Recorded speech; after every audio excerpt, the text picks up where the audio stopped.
पूजा Paul जी, पहले अपने परिवार और राकेश अपनी प्लीज। सुरक्षा की बात करती थी। मैं आपका ध्यान, माननीय अधिष्ठाता महोदय जी, मैं आपका ध्यान अपने तरफ ले आना चाहती हूँ। मैंने अपना पति खोया है जो इस सदन के माननीय सदस्य थे। ये बात किसी से छिपी नहीं है, पूरा सदन जानता है कि उनकी हत्या कैसे हुई थी और किन लोगों ने की थी। मैं धन्यवाद देना चाहती हूँ माननीय मुख्यमंत्री जी को, जिन्होंने मेरे छुपे हुए उन आंसुओं को देखने का काम किया जो वर्षों में किसी ने देखने का काम नहीं किया। मेरा दुख, मेरा तकलीफ माननीय मुख्यमंत्री जी ने देखने का काम किया और सही मायने में मुझे न्याय दिलाने का और देने का काम किया। माननीय अधिष्ठाता महोदय जी, मुझ जैसे पता नहीं कितने प्रयागराज में पीड़ित परिवार को माननीय मुख्यमंत्री जी ने ऐसे अपराधियों को दंड दे करके उनको न्याय दिलाने का काम किया है। और कल शायद मेरी प्रयागराज की जनता मुझे सुनेगी तो वो लोग भी माननीय मुख्यमंत्री जी को धन्यवाद देने का काम करेंगे पुनः दोबारा। और माननीय अध्यक्ष जी, मेरे जैसे पता नहीं कितने महिलाओं की सिंदूर को मिटाया गया, पता नहीं कितने माताओं की गोदी सूनी कर दी गई। मैं धन्यवाद देना चाहती हूँ ऐसे मुख्यमंत्री जी का, जिन्होंने जीरो टॉलरेंस ला करके, पॉलिसी को ला करके, अपना करके अपराध और माफिया अतीक अहमद जैसे अपराधियों को मट्टी में मिलाने का काम आज प्रयागराज, अधिष्ठाता महोदय जी, आज प्रयागराज ही नहीं अपितु पूरा उत्तर प्रदेश की जनता आज माननीय मुख्यमंत्री जी के तरफ विश्वास की नजर से देखता है कि कोई भी प्रदेश का कोई भी माफिया या भू माफिया हमारे भाई की तरफ, हमारी महिलाओं की तरफ, हमारी बहनों की तरफ बुरी नजर से उठा के देखने का काम करेगा तो उस हर अपराधी को मिट्टी में मिलाने का काम किया जाए।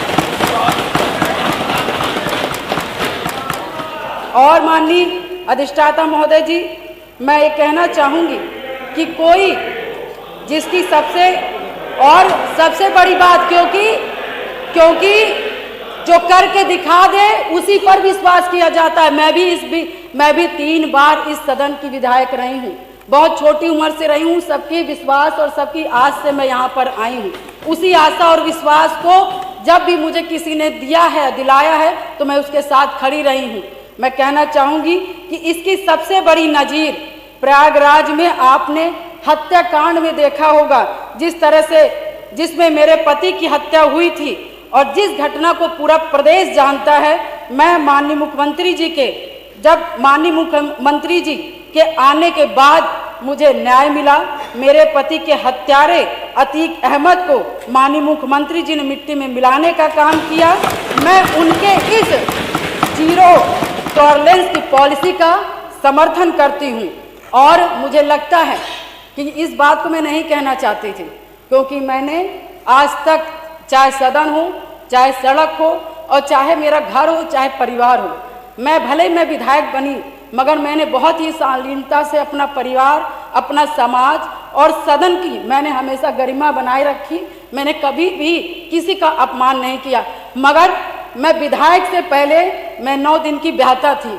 मेरी माँ 9 दिन की शादी हुई थी और मैं वहाँ उस ससुराल में मैं विधायक बनने नहीं गई थी। मैं सिर्फ उस घर का रोटी बनाने के लिए गई थी, अपना परिवार बसाने गई थी। मैं विधायक नहीं बनने गई थी।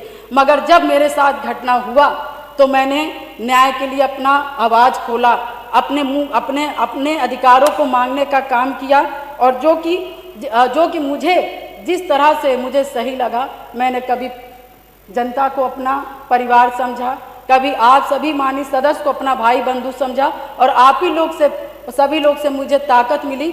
और मुझे लगता है कि प्रयागराज में जो कोई नहीं सोचता था, मैं मिसाल हूँ उन सभी लोगों का, जो कि मैं बहुत गरीब परिवार से, दोनों ससुराल और मैके दोनों परिवार से, बहुत गरीब परिवार से आती हूँ। ना मेरे पास पैसा था, ना गाड़ी था, ना व्यवस्थाएं थी, ना घर में कोई एक आदमी था। मगर धन्य शहर पश्चिमी की जनता ने जिस पे मुझे विश्वास करके मुझे चुनाव लड़ने का काम किया और अपने पैसे से चुनाव लड़ने का काम किया। और उन्होंने लड़वाने का काम उसी आस्था विश्वास के साथ सन 2005 से मैं कमर कस के मैंने शहर अपनी नहीं कि अपने पति की, मुझे तो पता ही नहीं था कि कौन क्या है, मगर मैंने जब जाना कि इससे कोई लड़ने के लिए तैयार नहीं इस अतीक ऐसे माफियाओं से, तो मैंने लड़ने की ठानी, क्योंकि मुझे बस एक चीज़ लगा कि आज मैं डर जाऊंगी जिसके पति की सारेआम हत्या कर दी गई और उसकी डेड बॉडी नहीं दी गई। ऐसे पता नहीं कैसे नॉर्मल इंसान जो छोटे छोटे समाज के लोग होंगे, पता नहीं हजार राजू पाल जी की हत्याएं हो जाएंगी और हम जैसी लड़कियां गूंगी बहरी घर में बैठ जाएंगी। अधिष्ठाता महोदय, मैंने उनकी आवाज़ मैं सुन करके, और मैं अपने लिए लड़ाई नहीं की, पूरे शहर पश्चिमी और पूरे प्रयागराज और पूरे उत्तर प्रदेश की जनता के लिए लड़ने का काम की। और शायद मेरे आराध्य शिव जी को तरस आया होगा जिन्होंने इस तरह की सरकार बनाई और हमारे जो सबको बोलना है जी को मानने वाले हैं, भगवान जी हनुमान जी को मानने वाले हैं, ऐसे मुखिया उत्तर प्रदेश के सरकार के मुख्यमंत्री बने। और शायद मेरी दम घुट रही थी और शायद मुझे दिक्कत हो रही थी और शायद मैं लड़ते लड़ते कहीं ना कहीं अंदर से टूट रही थी, शरीर कमज़ोर हो रही थी, परेशान हो रही थी। ईश्वर को भी तरस आया और महाराज जी को भी तरस आया और मुझ जैसी महिला को न्याय दिलाने का काम किया, उत्तर प्रदेश की जनता को, मुझ जैसी महिलाओं को न्याय दिलाने का काम किया। अब आप समाप्त कर लीजिए। धन्यवाद।